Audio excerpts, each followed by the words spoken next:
और ये जो मन है इसका क्या इलाज करोगे आप? एक मिनट में मन का कुछ हो जाता है, एक मिनट में कुछ हो जाता है, एक मिनट में आप दया भर जाते हैं, दूसरे पल आप घृणा से भर जाते हैं, तीसरे पल नफरत से भर जाते हैं, चौथे पल गुस्सा आपको घेर लेता है। देखो, इस बात को देखो। जब तक इस बात को देखोगे नहीं तब तक काम चलेगा नहीं। भगवान राम की उपासना करने का अभिप्राय ये नहीं है कि अपने जीवन में गुणों को समाप्त कर ले, चोरी जैसा हो गया, नहीं। अपने आप में परिवर्तन करना ही मनुष्य जीवन का उद्देश्य है। और ये करने की क्षमता परमात्मा ने दी भी केवल मनुष्य को ही है। पशु अपने जीवन में कोई परिवर्तन नहीं कर सकते, लेकिन मनुष्य अपने जीवन में परिवर्तन कर सकता है। समस्या ये है, कुत्ते को तो सिखाना चाहते हैं, एक पैर पे खड़ा हो जा, दोनों हाथ जोड़ ले, तोता आदमी की तरह बोलने लगे, तोता आदमी की तरह बोलने लगे, पर इस बात पर विचार नहीं करते। कुत्ते को सिखाना चाहते हैं, बिल्ली को सिखाना चाहते हैं, तोते को सिखाना चाहते हैं, पशुओं को सिखाना चाहते हैं, पर स्वयं धन्यवाद करो, सांप का धन्यवाद करो। किसका? सांप का धन्यवाद करो। विष होते हुए भी सबको काटता नहीं फिरता, विष होते हुए भी सबको काटता नहीं फिरता, उसी को काटता है जिससे उसको हानि होने की संभावना है। सोचो, यदि ऐसा विष परमात्मा ने किसान को दिया होता तो सारी सृष्टि नष्ट हो जाती, सारी दुनिया को मार देता। तो आदमी से तो सांप बेहतर है, आदमी से तो कुत्ता बेहतर है, आदमी से तो गाय बैल बकरी बेहतर है। फिर आदमी काहे को पूजनीय है भाई? आदमी के क्यों गुण गाएं? तो भाई आदमी जो है यदि शास्त्रों के मार्ग पर चले, अपने जीवन को संवारे श्रृंगारे, तो ये पूजनीय है, वरना इसकी कोई भी साथ नहीं है, पूरी दुनिया हिला दे। एक ही मनुष्य सारे संसार को, है ना, उसको बर्बाद कर सकता है। और एक एक मनुष्य जिसकी आत्मा जाग जाए सारे संसार को जगा सकता है। जितने महापुरुष हुए वो सब बहुत तो नहीं थे, राम तो एक ही थे ना, बहुत सारे तो नहीं थे, कृष्ण भी एक थे, विश्वाम भी एक थे, कितने भी दुनिया में आप महापुरुष देखो एक ही थे बस। और कहावत आप क्या बोलते हो? अकेला चना बाढ़ नहीं खोल सकता, ऐसे कहते हैं। लेकिन इस संसार में जब जब चमत्कार किया है, अकेले नहीं किया, ये विचित्र बात है। पर वो अकेला जिसे तुम समझते हो, वो तुम्हारा अकेला होना और जो मैं अकेला कह रहा हूं उसका फर्क है।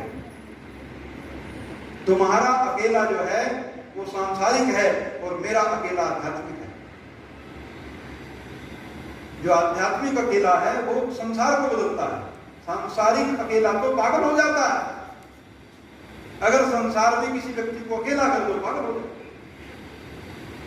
और आध्यात्मिक अकेलापन, हमें एहसास होना कि मैं अकेला हूं, मैं अकेला आया था, अकेला ही हूं आज भी, और कल को मुझे जाना भी अकेले ही है। अपने सारे जीवन के उतार चढ़ावों का जिम्मेवार मैं स्वयं अकेला ही हूं। इस बात को समझो तो दरवाजा खुले। हम तो इस संसार का हिस्सा होने जो रहना चाहते ना। और एक बात और आप समझना, मुझे नहीं लगता तुम्हें कभी भगवान से कहना चाहिए कि परमात्मा मुझे अपनी शरण में लो या मुझे अपने मार्ग पर चलाओ। आपको ऐसी प्रार्थना नहीं करनी चाहिए। आपको ऐसी प्रार्थना नहीं करनी चाहिए कि परमात्मा मुझे अपनी प्रीति दो। पता है, अगर उसने अपनी प्रीति तुम्हें दे दी तो सबसे पहले ये संसार तुम्हारा शत्रु होगा। अगर उसने अपनी प्रीति तुम्हें दे दी तो सबसे पहले शत्रु कौन होगा? दुनिया वाले जहर दे देंगे। देख लो, जहर खाने का मन में है तो प्रीति लो। जो परमात्मा की तरफ आएगा, परमात्मा पहले संसार से सारे संबंध काट देगा उसकी आंखों के सामने उसके प्रिय लोग मरेंगे, तभी तो आत्मा जगेगी। और कैसे जगेगी? तुम्हारे सामने इतना विभत्स दृश्य होंगे, संसार का ऐसा उबड़ा और गंदा रूप तुम्हारे सामने आ जाएगा, तभी तो संसार से विमुख होगे। अगर संसार का रसीला पक्ष ही तुम्हारे सामने रहा तो फिर तुम्हारी संसार से प्रीति कैसे टूटेगी? तुम्हारी संसार से प्रीति तोड़ने के लिए तुम्हें वो दुख के सागर में डुबो देगा। क्या करेगा? दुखों के सागर में तुम्हें डुबो देगा ताकि तुम्हारी आत्मा जगे। आत्मा दुखों से जगती है। आत्मा आघात, विरोध इससे जागती है। उस आदमी की आत्मा कभी नहीं जागती जिसको सारे संसार से प्रीति पड़ी रहे, उसकी आत्मा में कभी जागृति नहीं आती। कितने महान पुरुषों के जीवन चरित्र देख लो,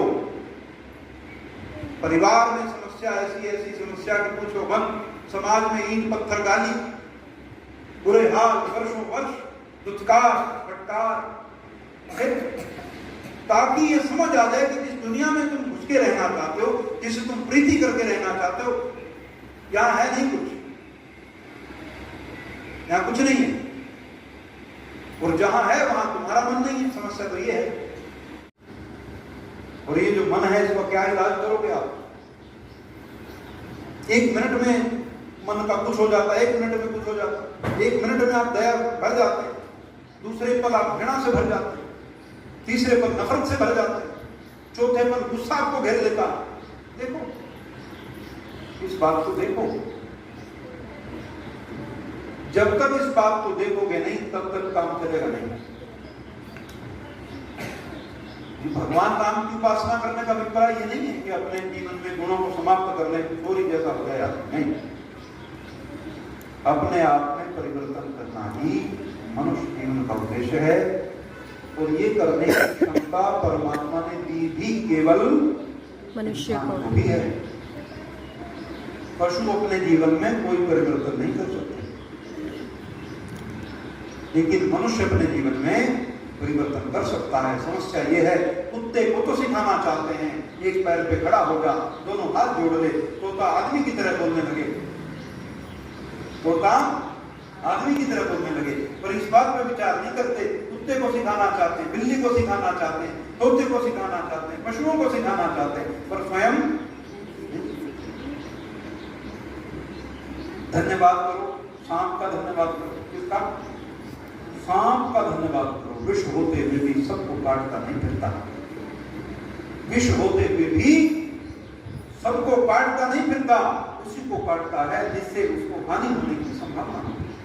सोचो, यदि ऐसा विष परमात्मा ने इंसान को दिया होता तो सारी सृष्टि नष्ट हो जाती, सारी दुनिया को मार देता। तो आदमी से तो सांप बेहतर है, आदमी से तो कुत्ता बेहतर है, आदमी से तो गाय बैल बकरी बेहतर है। फिर आदमी काहे को पूजनीय है भाई? आदमी के क्यों गुण गाएं?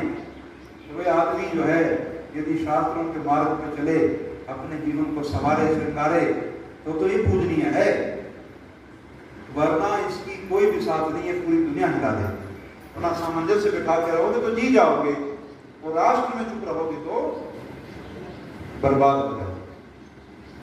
आपको समझना पड़ेगा कि कहां चुप रहना है, कहां नहीं। और ये जो मन है इसका क्या इलाज करोगे आप? एक मिनट में मन का कुछ हो जाता है, एक मिनट में कुछ हो जाता है, एक मिनट में आप दया भर जाते हैं, दूसरे पल आप घृणा से भर जाते हैं, तीसरे पल नफरत से भर जाते हैं, चौथे पल गुस्सा आपको घेर लेता है। देखो, इस बात को देखो। जब तक इस बात को देखोगे नहीं तब तक काम चलेगा नहीं। भगवान राम की उपासना करने का अभिप्राय ये नहीं है कि अपने जीवन में गुणों को समाप्त कर ले, चोरी जैसा हो गया, नहीं। अपने आप में परिवर्तन करना ही मनुष्य जीवन का उद्देश्य है। और ये करने की क्षमता परमात्मा ने दी भी केवल मनुष्य को भी है। पशु अपने जीवन में कोई परिवर्तन नहीं कर सकते, लेकिन मनुष्य अपने जीवन में परिवर्तन कर सकता है। समस्या ये है, कुत्ते को तो सिखाना चाहते हैं, एक पैर पे खड़ा हो जा, दोनों हाथ जोड़ ले, तोता आदमी की तरह बोलने लगे, तोता आदमी की तरह बोलने लगे, पर इस बात पर विचार नहीं करते। कुत्ते को सिखाना चाहते हैं, बिल्ली को सिखाना चाहते हैं, तोते को सिखाना चाहते हैं, पशुओं को सिखाना चाहते हैं, पर स्वयं धन्यवाद करो, सांप का धन्यवाद करो। किसका? सांप का धन्यवाद करो। विष होते हुए भी सबको काटता नहीं फिरता, विष होते हुए भी सबको काटता नहीं फिरता, उसी को काटता है जिससे उसको हानि होने की संभावना होती है। सोचो यदि ऐसा विष परमात्मा ने इंसान को दिया होता तो सारी सृष्टि नष्ट हो जाती। सारी दुनिया को मार देता। तो आदमी से तो सांप बेहतर है, आदमी से तो कुत्ता बेहतर है, आदमी से तो गाय बैल बकरी बेहतर है। फिर आदमी काय को पूजनीय है भाई?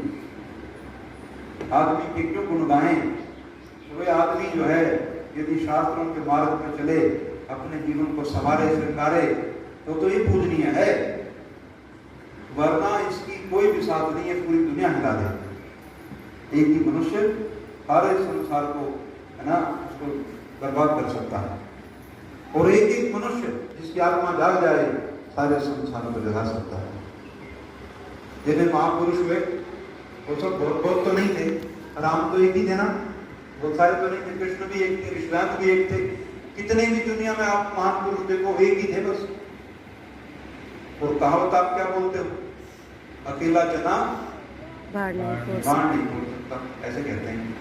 लेकिन इस संसार में जब जब चमत्कार किया है, अकेले नहीं किया, ये विचित्र बात है।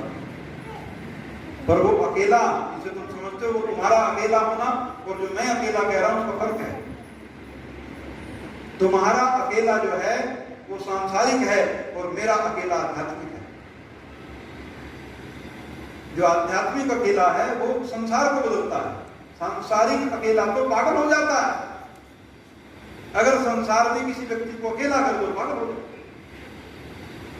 और आध्यात्मिक अकेलापन हमें एहसास होना कि मैं अकेला हूं, मैं अकेला आया था, अकेला ही हूं आज भी, और कल को मुझे जाना भी अकेले ही है। अपने सारे जीवन के उतार चढ़ावों का जिम्मेवार मैं स्वयं अकेला ही हूं। इस बात को समझो तो दरवाजा खुले। हम तो इस संसार का हिस्सा होने जो रहना चाहते ना। और एक बात और आप समझना, मुझे नहीं लगता तुम्हें कभी भगवान से कहना चाहिए कि परमात्मा मुझे अपनी शरण में लो या मुझे अपने मार्ग पर चलाओ। आपको ऐसी प्रार्थना नहीं करनी चाहिए। आपको ऐसी प्रार्थना नहीं करनी चाहिए कि परमात्मा मुझे अपनी प्रीति दो। पता है, अगर उसने अपनी प्रीति तुम्हें दे दी तो सबसे पहले ये संसार तुम्हारा शत्रु होगा। अगर उसने अपनी प्रीति तुम्हें दे दी तो सबसे पहले शत्रु कौन होगा? दुनिया वाले जहर दे देंगे। देख लो, जहर खाने का मन में है तो प्रीति लो। जो परमात्मा की तरफ आएगा, परमात्मा पहले संसार से सारे संबंध काट देगा उसकी आंखों के सामने उसके प्रिय लोग मरेंगे, तभी तो आत्मा जगेगी। और कैसे जगेगी? तुम्हारे सामने इतना विभत्स दृश्य होंगे, संसार का ऐसा उबड़ा और गंदा रूप तुम्हारे सामने आ जाएगा, तभी तो संसार से विमुख होगे। अगर संसार का रसीला पक्ष ही तुम्हारे सामने रहा तो फिर तुम्हारी संसार से प्रीति कैसे टूटेगी? तुम्हारी संसार से प्रीति तोड़ने के लिए तुम्हें वो दुख के सागर में डुबो देगा। क्या करेगा? दुखों के सागर में तुम्हें डुबो देगा ताकि तुम्हारी आत्मा जगे। आत्मा दुखों से जगती है, आत्मा आघात विरोध इससे जागती है। उस आदमी की आत्मा कभी नहीं जागती जिसको सारे संसार से प्रीति पड़ी रहे, उसकी आत्मा को कभी जागृति नहीं आती। कितने महान पुरुषों के जीवन चरित्र देख लो। परिवार में समस्या ऐसी ऐसी समस्या कि पूछो मत, समाज में ईंट पत्थर गाली, बुरे हाल, वर्षों वर्ष दुत्कार फटकार, ताकि ये समझ आ जाए कि जिस दुनिया में तुम घुस के रहना चाहते हो, जिसे तुम प्रीति करके रहना चाहते हो, यहाँ है नहीं कुछ, यहाँ कुछ नहीं है। और जहां है वहां तुम्हारा मन नहीं है। समस्या तो ये है।